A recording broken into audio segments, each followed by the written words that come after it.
Alrighty, folks, over the last 72 hours, you have seen me talk with Coach Carson, Anna Kelly, the three amigos, and many others about early retirement. I'm lucky enough to speak with the CEO of Himlane, Dana Dunford, who I would argue is very passionate, loves her job, and has a lot of energy and passion for what she's doing. But I'm going to ask her, does she even think about early retirement, or does she just plan to work forever? So, Dana, I'm curious, does the CEO actually ever think about early retirement, or that's nothing that hits your radar? Great question. And just to back up for those listening, to let you know, I work about 13 hours a day, and I do work 7 days of the week, although weekends sometimes it will be like 5 or 6 hours. Days, off So days. that's my Yeah, yeah, schedule. And yeah, I'm also yeah, exactly. I'm the type of person, I'll be on a flight from one of our offices today to another office later today. And I am the type of person on the flight, if the Wi-Fi is not working, I'm like pressing the button, being like, excuse me, do you know when the Wi-Fi is going to Yeah, work? I when's it really coming? need When's, to honey, we're get still at this the out. gate. Yeah, exactly. So that's just to preface and give you some background of my work ethic. And Workaholic. um, yes. And you know what? I do it because I'm passionate about it. I Yeah. wouldn't do it if I didn't wake up and say, this is what I want to do every day. Mhm, And so I think it's hard because the question always comes down to, am I feeling challenged in my life? mhm. Do I have something that gets me up that I'm personally passionate about, that I can wake up and say I'm making a difference for people? And what's really interesting is I'm not driven by money. Yeah. So as long as I can meet my needs and my personal life is going well, things with my family and my health are good. And health is, I think, very important. So it's both Mhm. family and health. And if you Yep. have that, there's other things that don't make me as happy. My husband and I were talking about a home renovation, and we were saying we're not quite sure it would even make us that much happier to have Mhm. a bigger house. We live in San Francisco, so we have a small house. But we said we don't even know if that would make us any happier. We're really happy where we are. In fact, it might make us less happy because now we have a higher mortgage to pay, right? And Yep. Yeah, so of course. from that perspective, the money aspect, as long as I have enough to live the lifestyle that I live now, Yeah. I'm happy. I also think if I worked less, I would spend more money, so I would have a higher life Yeah, cycle, yeah, yeah. That lifestyle spend. happens when you work 7 days a week. You don't spend a lot because you're working You all the don't time. spend a lot. Yeah, exactly. Yeah, I see people who aren't working during the week and they're like, I'm going to nails, I'm going to spa, I've got my gym class, all these things. And Yep. by the way, I would put a lot of money towards health and fitness. I do think valuing that and food, like good quality food, Mhm. for your health is important. So when I think about would I ever retire, would I leave the tech world? I'm almost 40 right now.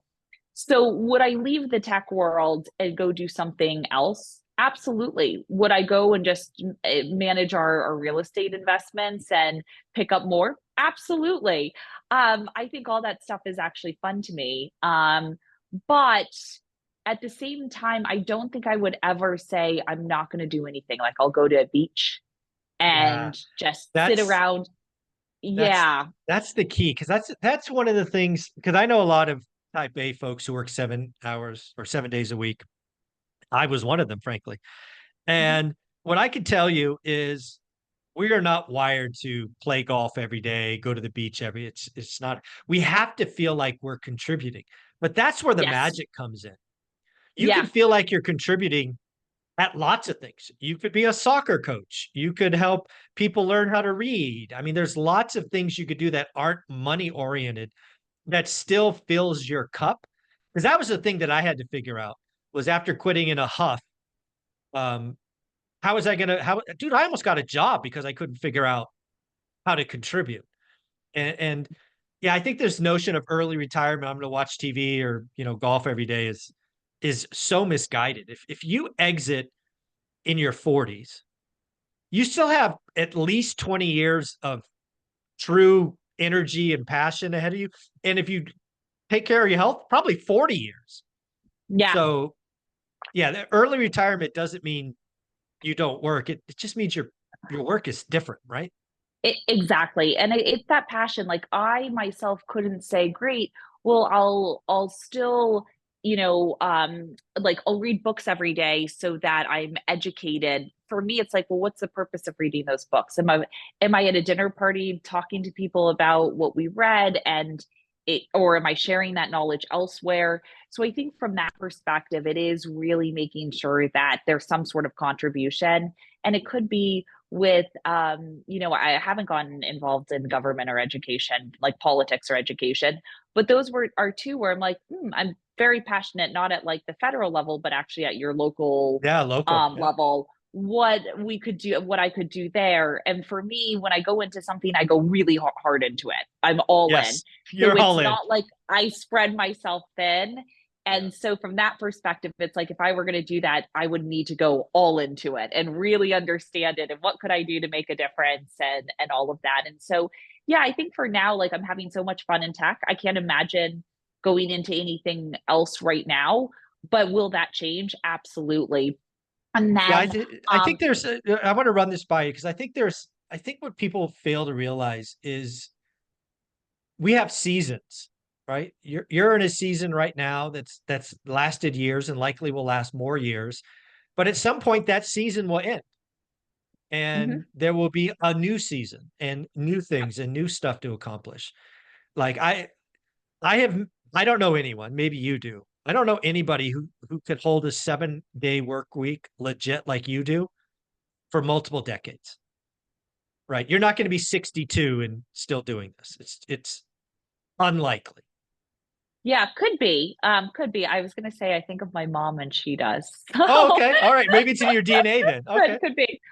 But the other thing I would say, I am reading a book called How Not to Age, Oh, okay. and it talks about how people live for longer, Hmm. but they're not living healthier for longer.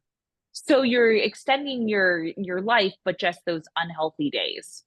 Yeah, it's funny. Dion just said this great quote. I may butcher it, but basically, it's not about how long you live. It's not how long your life is, but how much life is in your years. And that's really the point. Great, Mhm. you live 10 more years with a heartbeat, but those last 10 years sucked. Yeah. Yeah. And the reason I bring that up is that might be something that gets me out of the tech world in the 7 days of the week. If I see that I can't work out 5 days of the week, my health is being compromised, I'm not sleeping 8 hours a day, all of that, because I do believe that health is really, really important to you.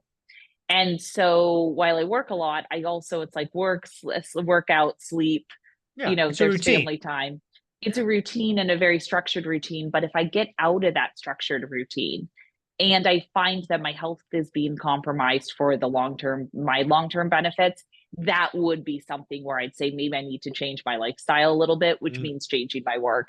But would that happen anytime soon? Not that I can think of. not likely. Not likely. What was the name of that book again? I want to look it up. How Not to Age, and it's by Michael Greger. It's a very dense book, Okay. very dense book, and it's fantastic. It goes through everything from it's primarily what you eat. They tell you is Okay. how to live for longer, but it will go through everything from is milk good for you to tea Mm. and coffee. So everything you drink to everything you eat. Tell me coffee is good for me. I just lie to me. It's not. They say because of the fiber it is, and Oh, I can't good. remember. Yeah, I can't remember the exact stat, but the majority of Americans get their fiber from drinking coffee, which is like means their diets are not good, but at least they're getting fiber from coffee. So There you go. it's okay for you. It's they call it neutral. Tea is much Ah. better for you. Ah. Black tea, green tea, definitely matcha, and then black tea. Oh, Those very are good. much better than coffee. And if you do have coffee, they say don't put milk in it. No, black coffee. Very cool. How not to age. I'm going to look that up. Dana, you're Yeah. amazing. Have fun. We'll talk next week. Thanks so much for having me. All right. Bye bye.